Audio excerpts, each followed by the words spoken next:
તો અમરેલીના કુકાવાવ તાલુકાના દેવગામ અને જીથુડીમાં પણ સાંબેલાધાર વરસાદ. દેવગામ અને જીથુડી ગામ જળબંબાકારની પરિસ્થિતિમાં છે. સ્થાનિક નદીમાં ઘોડાપૂર છે. જીથુડી ગામની નદીના પ્રવાહમાં કાર ફસાઈ ગઈ હતી તેવા દ્રશ્યો પણ જોવા મળી રહ્યા છે. સ્થાનિક લોકોએ મહામુસીબતે કારને નદી ક્રોસ કરાવી હતી. કેટલાક લોકો જોખમી રીતે નદી પાર કરતા દેખાયા હતા, પરંતુ આખી મહાકાય કાર જે હતી તે તેમાં ફસાયેલી જોવા મળી રહી છે.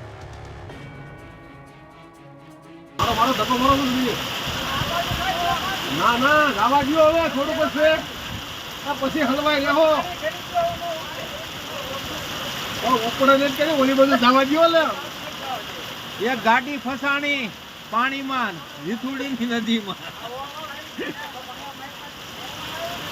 કેતું નો લોહી પીતો તો બે વાર તો પડે હો.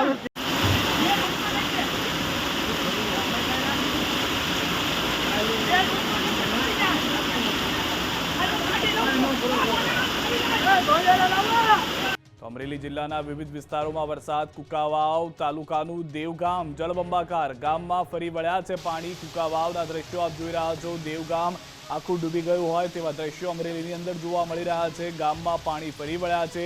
ટ્રેક્ટરની મદદથી એક જગ્યાએથી બીજી જગ્યાએ જવું પડી રહ્યું છે. અમરેલીના અનેક વિસ્તારોની અંદર ભારે વરસાદ છે, જેમાંના વધુ એક દ્રશ્યો દેવગામના જોવા મળી રહ્યા છે. દેવગામ ડૂબી ગયું હોય તેવા દ્રશ્યો છે.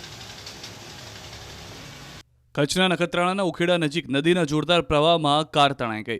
ઉખેડા રસેલિયા માર્ગ પર કાર તણાતા લોકોના જીવ તાળવે ચોંટી ગયા. સ્થાનિક નદીમાં જોરદાર પૂર આવતા કાર તણાવા લાગી. સ્થાનિક લોકો ટ્રેક્ટર લઈને મદદ માટે દોડ્યા. કારમાં સવાર વ્યક્તિને ગામના સ્થાનિકોએ બહાર કાઢ્યા. બાદમાં કારને દોરડાથી ટ્રેક્ટર સાથે બાંધીને ખેંચવાનો પ્રયાસ કર્યો. નખત્રાણાના ઉખેડા રસલિયા કાદિયા પંથકમાં ભારે વરસાદ વરસ્યો છે.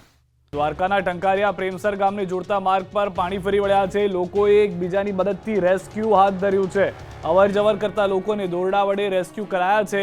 કલ્યાણપુર તાલુકાના ટંકારિયા ગામે આબ ફાટ્યાની સ્થિતિ. ધસમસતા પાણીના પૂર વહેતા કોઈ અવર જવર કરતા લોકોને હાલાકી. ભારે વરસાદને કારણે રસ્તા પરથી પૂરના પાણી વહેતા હોય તેવા દ્રશ્યો જોવા મળી રહ્યા છે. દોરડાની મદદથી એક જગ્યાએથી બીજી જગ્યાએ જવાની ફરજ પડી રહી છે. સ્થાનિક લોકો મદદે આવ્યા છે. દ્વારકા ભાટિયામાં ધોધમાર વરસાદથી બજારોમાં ધસમસતા પાણી. ભાટિયા ગામની બજારોમાં નદીઓ વહેતી થઈ હોય તેવા દ્રશ્યો. ભાટિયામાં મેઘરાજાની તોફાની બેટિંગથી બજારોમાં ધસમસતા પાણીના પૂર વહેતા થયા છે. મેઘરાજાની અડધો કલાકમાં તોફાની બેટિંગથી બજારોમાં પાણી વહેતા થઈ ગયા છે. આ તરફ દ્વારકા ભાટિયા ગામે મેઘરાજાની તોફાની બેટિંગ. ભાટિયા ગેટથી બહાર ભોગાત રોડ પર પાણી ભરાયા. ભાટિયા ભોગાત તરફ જતા માર્ગ પર પાણી ફરી વળ્યા. ભાટિયામાં ખાબકેલા ધોધમાર વરસાદથી ચારે તરફ પાણી જ પાણી જોવા મળી રહ્યું છે. રાજકોટ જિલ્લાના ધોરાજીની વાત કરીએ, ધોરાજીના અંદરમાં 1 કલાકની અંદરમાં 2 થી 2.5 ઇંચ વરસાદ પડ્યો. તેને લઈને આપણે સીધા સફુરા નદીના દ્રશ્યો બતાવી. સામે જે મહાદેવનું મંદિર છે તે કોઝવે પાણીના અંદરમાં ગરકાવ થઈ ગયો છે અને રસ્તો છે તે બંધ કરવા માટે સૂચના આપવામાં આવી હતી. અવર જવર ન કરવા માટે જેવી રીતે બીજે પેઢી આ સફુરા નદી છે તે ઓવરફ્લો થઈ તેને લઈને ધોરાજીના અંદરમાં 1 કલાકની અંદર 2 થી 2.5 ઇંચ જેવો વરસાદ થયો અને ધોરાજીના અંદરમાં જે નીચાણવાળા વિસ્તારો છે તેમાં પાણી ભરાયા હતા. અને આ સફુરા નદીના દ્રશ્યો જોઈ શકો છો કે અત્યારે કેવી રીતે પાણી છે આ બીજા ફેરી અત્યારે સફુરા નદી છે તે ઓવરફ્લો થઈ હતી અને લોકોને અવર જવર ન કરવા માટે તંત્ર દ્વારા સૂચના આપવામાં આવી છે.